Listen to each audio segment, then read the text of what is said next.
Fáilte rót go dtí an seminar gréasáin seo a thugann Léargas Untitled Tuismitheoirí agus ina bhfuil an Fócas Thuismitheoirí. Tugann na Léargas seo taide san áireamh chomh maith le cinnti cigeirí I suíomhanna luathfhoghlama agus luathchúraim, agus an comhla a thláiríthan cigeirí chun feabhsú a chur chun cinn. Ba chóir an comhla go léir atá ar fáil sa seminar gréasáin seo a bheas, I bhíne sin na dróir línta sláinte poiblí atá I réim I suíomhanna iad achasúla. Aithnítear go dagan leanaí ó chúlraí agus ó struchtúr hailig éagsúla. Buintear úsáid as an bhacail tuismitheoir sa seminar gréasáin seo chun tagart a dhéanamh do iadóir, bonnig agus do príomhchúramór an linbh. Bíonn an-iarracht á dhéanamh I gcónaí ag suíomhanna ard chaideáin obair I Compháirtíocht le Tuismitheoirí watha le fhoghlaim agus forbairt leanaí. Cuireann an seminar gréasáin seo samplaí ar fáil den cuma a déadach a bheith seo duitse an tuismitheoir. Tá roinnt smaointe cabhracha ann faoi bheith ag obair I gcóir le cleachtóirí chun tacú le do lenamh agus nó I ar a eastair fhoghlama ar feadh an tíl. Chomh maith le sin, tá roinnt moltaí ann faoin tlí ina bhéadach tusa mar tuismitheoir do ranpháirtíocht iad bhoghlaim do linbh a bhéadú, nó a bheith níos ranpháirtí ina suíomh. Is sibh sin a daoine is tábhachtaí agus is mó tionchar I saol an linbh. Mar tuismitheoirí is sibh an céad bhúntóir a bhíonn ag an lenabh agus an príomh iadóir. Is sibh sin a daoine a bhfuil an aithne is fearr a gcuibh ar an lenabh.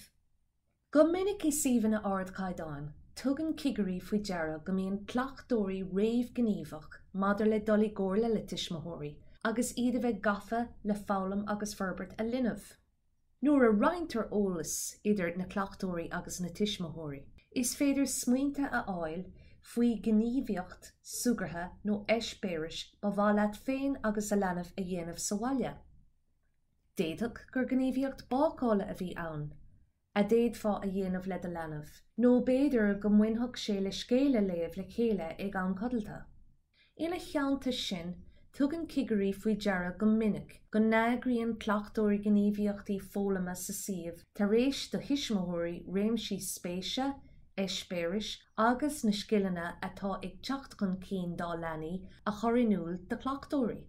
Mar hampla, tar éis córá idir tuismitheoir agus cleachtóir faoi cuairt an linbh ar an zoo, agus an spéis mhór atá aige nó aici sna béir bhána, béidir go ndéanfaidh an cleachtóir gníomhaíocht sugartha a ascú chun chur leis an spéis seo atá ag teacht chun cinn. Dearbhí míad cleachtas freisin nuair a bhíonn tuairimí agus dearcaí tuismitheoirí á éileamh ag cleachtóirí chun chur le heispéiris fhoghlama leanaí sa suíomh. Bíonn an-tarbheith ag buint le próiséis cócinn tóireachta idir tuismitheoirí agus cleachtóirí do áileáine agus do amhlaim leanaí óga. Aithníonn cigeirí luach na héidir gníomhaíochtaí seo. Déanann siad trácht ar na chomhráite críúla agus idir gníomhacha a bhíonn le feiceáil acu idir tuismitheoirí agus cleachtóirí. Agus na deisina a chuirtear ar fáil do chumarsádaí neamhfhoirmiúla agus foirmiúla. Rachimid a raigenis chun brathnú ar na nithe a méfá ag súil lo tar éis duit do lenabh a chlárú. Is minic a thugann cigeirí faoi deara an tlí ina gcothaíonn agus ina bharbríonn idir gníomhaíochtaí agus cumarsáid sár éifeachtacha na gleachtóirí ranpháirtíocht do tuismitheoirí. Tarlaíonn sé seo ó nóméad a éasraíonn tuismitheoir den céadúir maidir le háit dá lenabh. Tugann cigeirí faoi deara go n-eagraíonn cleachtóirí cuairteanna chun iad féin agus an suíomh a chuireann aithne do tuismitheoirí agus do leanaí. I measc na samplaí bíonn an lá oscailta, nuair a chasann tuismitheoirí agus leanaí le leanaí agus tuismitheoirí eile, agus leis na cleachtóirí. I gcásanna áirithe, tugann leanaí cuairt ar an seomra fhoghlama ar feadh tréimhse gearr, chun taithí a fháil ar roinnt gníomhaíochtaí sugartha. Bealach eile a mbíonn tóir ar ná leanaí a bheith ag freastal ar champa saoraigh, sulla dosaíonn siad an mbliain réamhscoile. I gcásanna áirithe, tugann cleachtóirí cuairt leanaí sa bhaile, agus bíonn siad ag córá agus ag féachantghrian graf faoi na rudaí a tharlaíonn sa suíomh. Cuidóigh na cuairteanna éagsúla seo go léir leat a bheith eolach faoi na timpeallachtaí fhoghlama agus na cleachtóirí a bheith ag obair go díreach le a leanmh. I suíomhanna sár éifeachtacha a grítar na cuairteanna seo chun freastal riachtanas na Tuismitheoirí. Béidir go mbeidh go leor ceisteanna agat os rud é go bhfuil do leanmh tí tosú I suíomh. Cad a bheith a álam ag do leanmh. Cén cuma a bheith an gnáthmh léithúil. Tugann cigarí faoi deara go minic go na grítar cruinnithe le car chumas cleachtóirí eolais practiciúil agus ábhartha a roinnt le Tuismitheoirí. Má rastalíonn tú an cruinniú dá le héad, de gná cloisigh tú gach rud faoin glár fhoghlama, faoin gcurachlam agus faoin gnáthmh léithúil. Tá sé thar a bheith tábhachtach go bhfaigheann Tuismitheoirí cóip crua nó cóip idirteach de lámhleabhar na Tuismitheoirí má bhíonn fáil a le héad. De gná cuim sian an lámhleabhar eolais faoin gnáthmh léithúil, faoin gcurachlam agus faoin na polasathe agus na nósanna imeachta ábhartha. I suíomhanna ard caighdeáin, tugtar faoi deara go minic go mbíonn socrtha ann chun eolais a sholáthar do Tuismitheoirí I deangacha éagsúla. I measc na gcóras chun eolais a roinnt faoi de leanmh beidh fuairim chlárúcháin nó fuairim iiritas. Ina theannta sin, béidir go níorfar ort fuairim gach rud fuamsa nó a le héad de orm a chomhlánú. Airófar leis seo eolais tábhachtach nós ainmneach a bail tailig, cáirde de linbh, rudaí a haithníonn ló, rudaí nach daithníonn ló, agus an tábhar spéise atá acu faoi láthair. Tá sé feite amach ag cigarí go núsáideann cleachtóirí an tolas luachfar seo go héifeachtach chun olbhú do theachtasteach na leanaí gan an seomra fhoghlama agus chun tacú leis na pleananna curriculum tosaigh. Dar bhíonn cigarí strátéisí socrtha isteach a cuidaíonn le leanaí aistrithe éasca a bheith acu, agus iad ag tosú sa suíomh nó I seomra fhoghlama nua. Mar shampla, go minic feictar cleachtóirí ag buint úsáid as cur chuige socrú isteach céimnithe. Ina bháiltítar ribh Tuismitheoirí agus ina spreagtar iad chun fannacht le na leanmh go dtí go mbíonn siad socrtha síos. Dear bhíonn cigarí cleachtas I suíomhanna ard caighdeáin ina ndéantar teangháil le Tuismitheoirí le choirinúil dóibh conas mar atá a leanmh ag socrú isteach. Tugann cigarí faoi deara freisin go déan cleachtóirí I gcomharla le Tuismitheoirí agus go ndéan tiad siad plean gníomhaíochta nuair a bhíonn sé in am do leanmh boga go dtí seomra eile sa suíomh. Béidir gur bhaith leat níos mó chlostáil faoi aistrithe leanaí, tá nasc chuig seminar gréasán faoi aistrithe an slánán deireadh.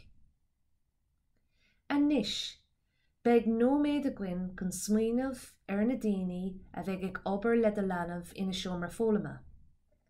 De gná, beidh líon na gleachtóirí I seomra fhoghlama ag brath bhéad an tomra, líon na leanaí, agus an cómheas idir duine fásta agus na leanaí.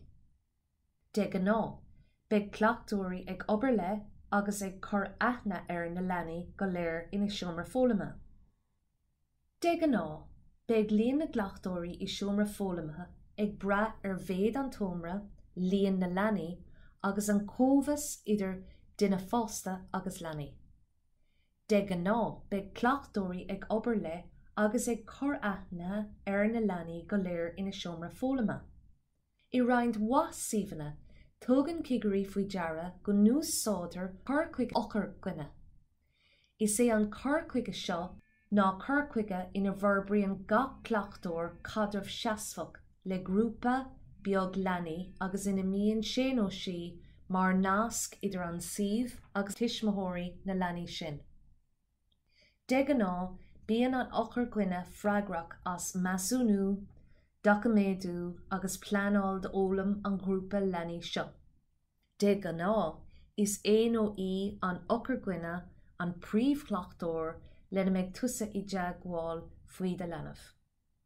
A hníon cigraí an tábhacht a bhaineann le hidirghníomhaíochtaí dearfacha idir tuismitheoirí agus cleachtóirí ag am teachta agus ag am baile. Is minic a thugméid faoi deara go muintear úsáid as na hamanna seo mar deisina nádúrtha do thuismitheoirí le dul isteach sa suíomh fhoghlama chun córá a bheith acu leis na cleachtóirí nó le ochar gcuine a linbh. B'fhéidir gur am é seo freisin nuair a roinneann do leanbh a theachtaí nó a eispéirisí fhoghlama nó a obair a líana nó greengraffanna leat. Cuirmid roinn samplaí eile de chleachtas ranfáirtíochta sár éifeachtacha tuismitheoirí ar fáil anois. Is minic a léirítear do chuigirí go mbíonn cleachtóirí I gcomharla go réamhghníomhach le tuismitheoirí mar phríomhidóirí an linbh agus go mbíonn siad gafa ag léibhéal agsúla mar comhpháirteacha I bhoghlaim agus I bhforbairt linbh. Tá sé léirithe ag an taide nuair a bhíonn tuismitheoirí páirteach san eolais sa suíomh go dtacaíonn sé seo le mothú féinúlachta agus muinteris a linbh. Cabhraíonn sé le leanaí meas a orbairt orthú féin mar dhaoine éonair agus mar bhfuil dá teaghlach agus dá phobal. Tá an cleachtas ioncuimseach seo dearbhaithe ag cigraí. Mar shampla, is minic a eicimid tuismitheoirí ag tuairt greengraf isteach don bhalla Tuilleadh agus rudaí ón mbaile a úsáidir le linn eispéiris fhoghlama. I measc samplaí eile den tlí inar féidir leat tacu le mothú féinúlachta agus muinteris do linbh, tá eolais á roinnt ar chultúir de Heilig nó eistriúcháin a sholáthar ar ochar ocail ar nós mami, daddy nó leithris sa teanga a labhraítear sa bhaile. I suíomhanna ard chaidáin tugann cigarí faoi deara go mbíonn tuismitheoirí ag teacht ar cuairt go rialta chuig suíomh a linbh. De gná, buineann na cuairteanna seo le tuismitheoirí a bheith ag roinnt a réimse spéise nó scileanna leis na leanaí. Mar shampla, d'fhéadfadh go ndéanfaidh tuismitheoirí scéala léamh agus I gásanna áirithe scéala léamh I deanga bhaile an linbh. D'fhéadfadh I gás cuairteanna eile go mbeadh tú ag freastal ar lá sugartha nuair a anann tú agus nuair a ghlachann tú páirt le do leanbh ina gníomhaíochtaí sugartha. Mar aon leis sin, d'fhéadfadh ócádaí speisialta a bheith ann ar nós céiliúra dhearra téarma nuair a thagann leanaí, Tuilleadh agus cleachtóirí le chéile.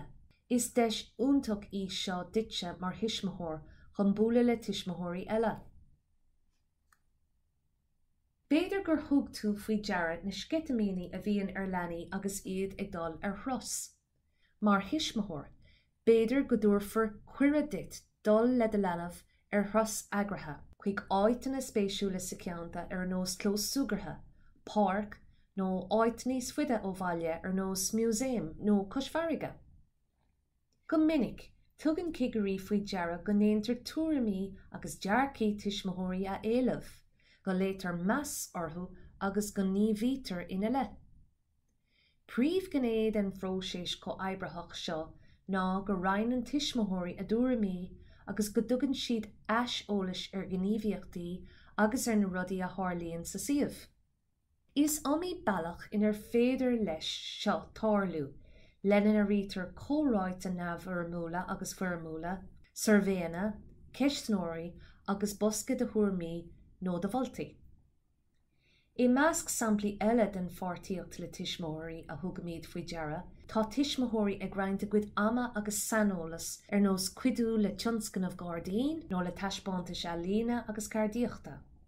Ina cheannta sin, féidigh tuismitheoirí a bheith páirteach I bolasathe agus nósanna imeachta an taobh a orbairt agus a athbhreithnú, nó a bheith mar bhail de chuiste do tuismitheoirí nó de bhord banistíochta nuair a bhíonn sé ag feidhmiú. Racham de raig anois chun macnamh a dhéanamh ar an tlíon a roinnt ar eolais faoi eolam leanaí idir cleachtóirí agus tuismitheoirí. Mollin Cigri do Tuismitheoirí agus do Cleachtóirí cumarsáid a bheith atrú, bhain leanúnach madidir le fhoghlaim dul chun cinn, spéisiúna agus riachtanas éonar leanaí. Mar hampla, feicimid go dtarlaíonn sé seo trí chomhráite neamhar miúla, cruinnithe formúla duine le duine, idir Tuismitheoirí agus ochar gluine a linbh agus Cleachtóirí eile. Tar éis comhpháirtíocht idir Tuismitheoirí, féidir go mbeidh ochar gluine an linbh nó Cleachtóir agus an bainisteoir den tuairim go bhfuil cúnamh breise de dhé ar an leanbh chun páirt iomlán a ghlacha sa chlár fhoghlama. Tugann Cigri faoi deara go nibrion suíomhanna go minic I ggófort le Tuilleadh Tuismitheoirí chun tacaíocht bhreise a fháil ón táil iomreachtain agus cuimsitheocht éim, más cuí. Is clár náisiúnta é seo lena cinntiú go mbíonn reachtain ag leanaí a bhfuil sanríochtanis acu ar thacaíochtaí chun cuidiú leo a bheith lán fáirteach lena ggóghlacathe. Ina haintis sin, béidir go dacóigh an Cleachtóir leat dul I deangáil le gar mí seachtrach ar nós teiripóir uair leabhra agus teanga chun cabharú le forbairt uair leabhra agus teanga do fáiste.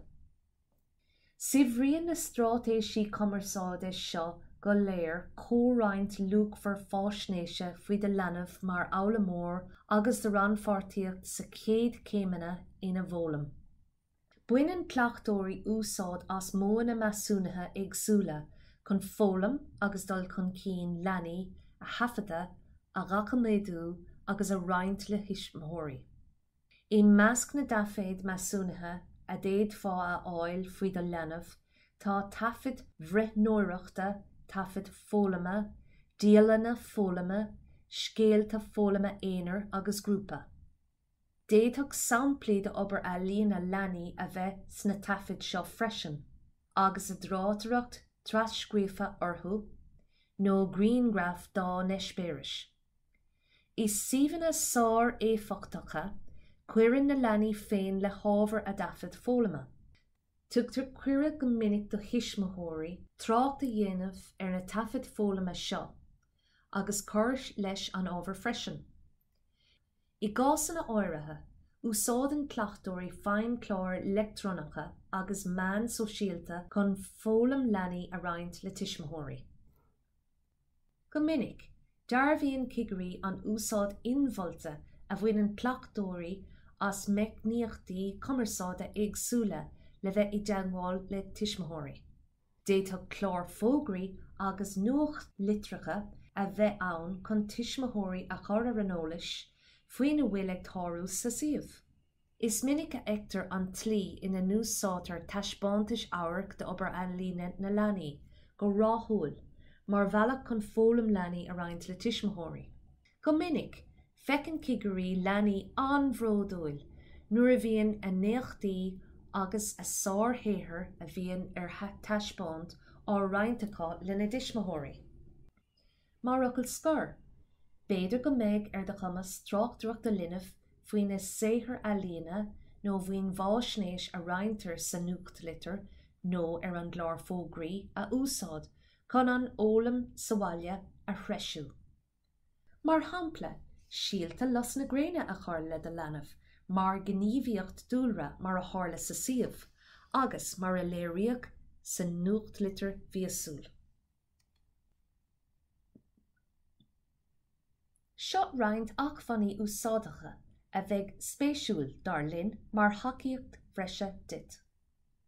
Tá deireadh anois leis an seminar gréasáin seo, ba bhálinn buchas a gháil leat as éisteacht.